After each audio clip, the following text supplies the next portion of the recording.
সবচেয়ে বেশি দারিদ্র্য সীমার নিচে বসবাস করে কোন দেশের মানুষ? তৃতীয় স্থানে রয়েছে মাদাগাস্কার। দেশটির ৭০.৭% মানুষই দরিদ্র সীমার নিচে বাস করে।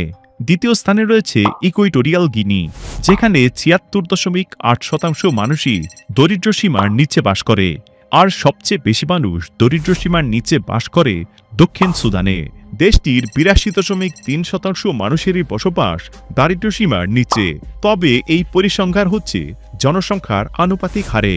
সংখ্যার দিক দিয়ে যদি আমরা বিচার করি তাহলে ভিন্ন ফলাফল পাওয়া যায়। জাতিসংঘের তথ্য মতে বর্তমানে ১১০ কোটি মানুষ চরম দারিদ্র্যের জীবনযাপন করছে। এর মধ্যে ৬.৬০ কোটি দরিদ্র মানুষ বাস করে ডেমোক্রেটিক রিপাবলিক অব কঙ্গোতে। দেশটি রয়েছে ৫ নম্বরে।